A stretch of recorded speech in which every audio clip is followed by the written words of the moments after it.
how's it going? My name is Jay and welcome to the channel. Today we're back here in Sannikovland in Planet Zoo. For those of you who are new here, Sannikovland is my current project in Planet Zoo. It's a little bit of a passion project. We're working on a really large zoo in this gorgeous lush tropical environment, and if that sounds good to you, please do consider hitting the subscribe button and of course like the video if you do enjoy today's video. And let's start talking about that video in fact. So today's video is going to be a continuation of our petting zoo, where we're going to be including the ring-tailed lemur. Now, the lemur is going to be our first primate since we introduced the capuchin monkeys all the way back at the start of this project, and I wanted to include them. Well, at first I didn't actually think about including the lemurs. I thought to myself, it might be worth, holding off on them for maybe an African primate house down the road. But I thought to myself, they're pretty cool lemurs, and from, I listened to a few of you guys' suggestions, and you guys said the lemurs would be a pretty cool addition, so I thought, yep, you know what, let's go for it. And lemurs are pretty cool either way, so I was happy to include them. And I thought, this space right here fit pretty well for a small walk-through habitat. I didn't want it to look particularly fancy or modern. Once again, going with that theme that this part of Sannikovland is an older part of the zoo. Definitely not anywhere near as modern as the rest of it, and I think having a habitat like this, where it still kinda looks old but at the same time, is decent for the animals that it has, I think looks pretty nice. So yeah, right now you're gonna see me make a little bit of an airlock system. It's very much a false airlock, of course. There's nothing in it. But basically I just wanted a system where it looks like if guests were to go into this habitat to look at the lemurs, there is a bit of separation so that the lemurs can't, escape. So there is a bit of an airlock there. If you go to any zoo in real life, any sort of walk-through habitat, be it for birds, primates, anything like that, will almost definitely have an airlock system. It's just the best way to keep animals from just randomly walking out the door, essentially. And that's what I did here. So you're going to see me essentially make the airlock, and then once that is complete I'm going to blueprint it and then repeat it for the other side, so both sides do have a sufficient airlock system, and I think it looks pretty nice. Again, not like very modern architecture, but I think the style really looks quite suited this area, and I was quite happy with it. You can see there I'm just making the roof, and I'm using again a lot of these clay tile pieces which I've been using all over the place for this. And yeah, that's pretty much it for the airlock. I'm going to kind of blueprint it now, as you see, and we're going to duplicate it and put it on the other side. And once I put this down, we're probably going to get started on the shelter, and because that's a bit of a longer build, I will take this time to go into today's species profile. So for those of you who are new here, I do species profiles for every episode of Sannikovland with an animal, and that is where we talk a little bit about the animal in question, because of course this is Planet Zoo, and at the end of the day, the animals are the stars of the show, and I think it's really nice to learn a little bit more about them as we go along. So that is what we're going to be doing. I'll just get the species profile on screen now. So this is the ring-tailed lemur, an absolutely adorable species of lemur. Their scientific name is Lemur cata because the people who named it thought they resemble cats somewhat. I kinda see it, I guess. I mean, they are kinda cat-like. They're not like super cat-like, but I think they look pretty cool. I really like them. I'll talk to you guys a little bit about my experiences with lemurs, because I've had the opportunity to actually visit Madagascar a couple of years ago, and I got to interact with a lot of different lemur species, and it was pretty cool. So I'll talk to you guys a little bit about that in a bit. But first off, let's talk about the ring-tailed lemur here. So the IUCN status for the ring-tailed lemur is in fact endangered. Now these guys are found in zoos all over the world. They're the most commonly kept lemur species, so they are doing really well in captivity, but unfortunately in the wild they are endangered due to deforestation, hunting for bushmeat, similar things like that. It's a bit unfortunate, but in captivity they do well, and there are captive breeding programs in place for them, which is quite good.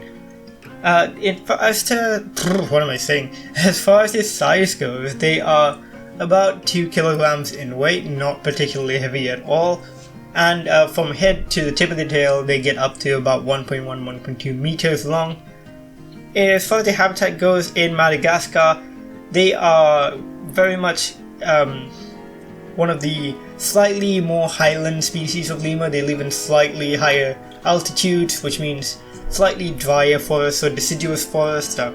Still rainforest, but also scrubland and montane forests, which are of course higher altitude forests. Their lifespan is pretty decent for an animal this size, it's 18 years or so, and their diet in the wild primarily consists of leaves and fruit. In fact, when it comes to fruit, they eat almost exclusively tamarinds. They love tamarinds, and I believe when it is seasonally appropriate, more than 50% of the diet would be just tamarinds. They also are opportunistic when it comes to vertebrate prey and invertebrate prey. They do eat insects and occasionally small birds, small lizards, things like that. But generally speaking, it will be primarily leaves and fruit that they eat. Moving on, let's talk about a few interesting facts about the ring-tailed lemur. First off, one cool thing about lemurs is that in almost all social situations, not just with the ring-tailed lemur, but with lemur species other than that as well, is that females tend to take the dominant role in most situations. When it comes to leading a troop or getting first pick of a meal, it usually is the female that is dominant. When males fight for dominance, they actually have a very interesting behavior. They engage in stink fights, which is pretty funny. What they do is they essentially have glands that produce these secretions, which are appropriately stinky, and they essentially get the secretions, rub them all over their tail, and then wave their tail at their competitors, which is just hilarious. It's like, if it was a human equivalent, it'd just be like if you got into a fight and all you had to do to get rid of the other guy was to fart at him. Basically. Oh, I don't know why I find that so funny. I probably just have the sense of humor of a 5-year-old, but I don't know, that's just hilarious that lemurs stink each other away. I don't know, I find that so funny. One cool thing about ring-tailed lemurs as well is that they are of course the most terrestrial of the lemur species. They spend a lot of time on the ground. They still do spend a lot of time in trees, but generally speaking they do spend a lot of time on the ground compared to other lemurs. And yeah, these guys are pretty cool lemurs. I really liked learning about them. Of course, they are also the most famous of the lemur species because of the fact that the movie Madagascar was a thing, and with King Julian and all that, of course they were going to become famous after that. So yeah. Anyways, let's go back to what's going on screen. I completely skipped past my building process for the shelter, so I do apologize. I'll talk a little bit about it before we move further, but the shelter is pretty straightforward, very simple compared to the other shelters. Again, a building made of the stone brick and clay tile roofs. And then on the inside, I made a few climbing structures for the lemurs and just a few bedding areas for them, as well as just a few logs and stuff they can, wander about on while they're inside. I think the shelter turned out pretty nice, although I made that mistake again that I made way back in the first capuchin monkey habitat, where I used way too many climbable structures for the fence and for the shelter, and because of that I had to redo a lot of the shelter with non-climbable wood pieces. So you can actually see that now. I've replaced a lot of those climbable wood with the non-climbable wood, which is actually from the Arctic DLC. The Arctic wood is non-climbable, if you guys didn't know that. And yeah, I think the shelter turned out pretty nice. Unfortunately, lemurs still seem to really enjoy the shelter. I mean, I say unfortunately because they spend almost all their time in the shelter, and it gets kind of frustrating because you want them to be out and about doing their thing, but all they do is just hang out in the shelter. But it was fine. Here you just see me putting on a rock backdrop. I think this looked pretty nice, and I imagine this would be like a false rock backdrop made out of foam or something. And of course here you see me working a little bit more on the climbing structures. I do have to apologize in advance. I did lose a little bit of the footage towards the end where I actually built kind of the bulk of the climbing structures for the habitat. So you will see them in the cinematics and I'll talk a little bit about them, but unfortunately don't have it on video. Now, just before we carry on any further, I do want to talk a little bit more about lemurs and the fact that I got to visit Madagascar a few years ago. That was an amazing trip. I really enjoyed it. Here's a picture of me with a couple lemurs. So on the left, that is me with a black and white ruffed lemur, And on the right, I believe that is me with an eastern bamboo lemur. I think, I'm not 100% sure, that might be a brown lemur. One of them. There's over 200 lemur species and I struggle to remember all of them, but so that was such a lovely trip. I went to northeastern Madagascar, I believe, and we went around to a lot of nature reserves, we went around to, wildlife sanctuaries, things like that. It was a really, really cool trip. Madagascar has so much really fascinating endemic wildlife. It is found nowhere else in the world. Lemurs being a prime example. Chameleons, they have so many cool chameleons. Honestly, such an amazing trip. And hanging out with lemurs was such a cool experience because they're in the wildlife sanctuaries we did visit. They are a little bit more used to people, so they're not really afraid of us. They just kind of use you as a form of transportation, basically, and they'll jump on you and stuff, and it's cool. And a couple little notes is that things you don't expect for lemurs. For example, they have really soft hands. Like, I had one that leaped onto my shoulder and kept grabbing at my face, and I was just like, you have really soft hands. That's such a weird thought, but they really do. But yeah, it was such a special trip, and I really, really did enjoy it. I have a soft spot for lemurs. I think they're just such special animals. Very, very unique, and I'm very glad to include them here in the zoo. So yeah. If you guys ever have the opportunity to, check out lemur habitats in zoos and stuff, definitely do so. They're very cool animals. And lemur habitats in zoos are usually quite nice. I remember a few that I've seen. I think it was at Blackpool Zoo, potentially, that had a walk through ringtail lemur habitat. I can't quite remember, but I really liked it. London Zoo has lemurs as well. That's pretty nice. They have quite a cool lemur habitat where you can walk right through it. I really like that. But yeah, back to what's happening on screen now. Not much else. I decided to go with a bit more of a traditional fence structure along the outside that's facing the path, just so people can actually look inside on one side and see what the lemurs are like, and they can make, if they don't want to enter the lemur habitat, they can still view them. So I thought that was a pretty decent idea. And again, just doing a little bit more rock work, and not much else. I believe I did have a lot. Thing is, I had a lot of issues this week with Planet Zoo, and I'm not really sure what was happening, but basically I had loads of lag issues, and my performance was dropping tremendously. It was very hard to build because my game would constantly freeze up on me, and usually I can deal with that, but the thing is, it affected the recording. So you'll notice on screen whenever I'm doing the recording that there might be glitchy parts where it stops out for a bit and then starts again. I really wasn't sure what was causing it. So I ended up doing a few different tests on my computer, did some scans, things like that. It didn't pick up on anything, but after I did a few cleanup, just basic cleanup of my computer, it seems to run a little bit better, so that's all good. So, hopefully things will stay decent, because I am not planning on stopping Sannikovland anytime soon. This is my favourite series, of course, if you guys know. And it is meant to be going on for quite a bit longer because we have a lot more to do in this park.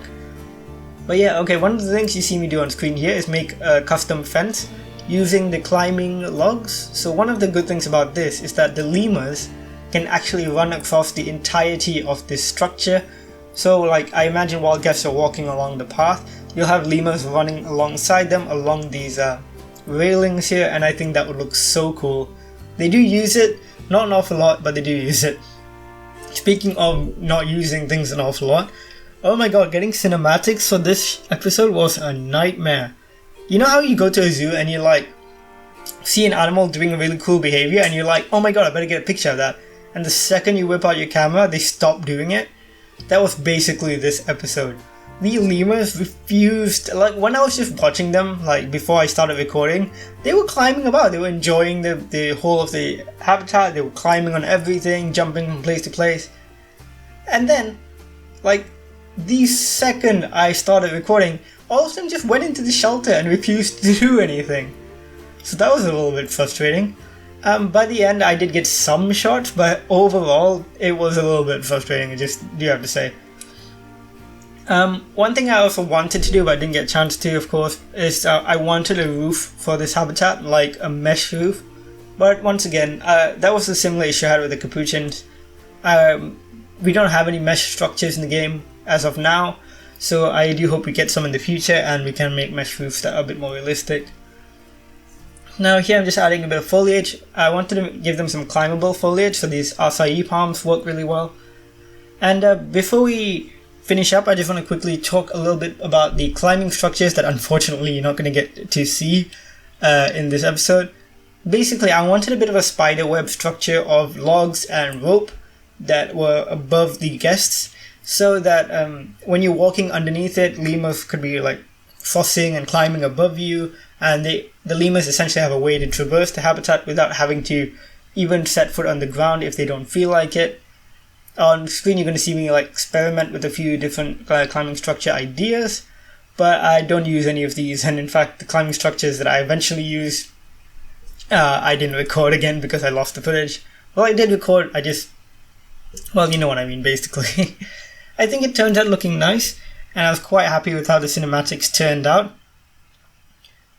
But yeah, that's pretty much it for today's episode. You're going to see me do just a little bit of the climbing structures, and that is about it.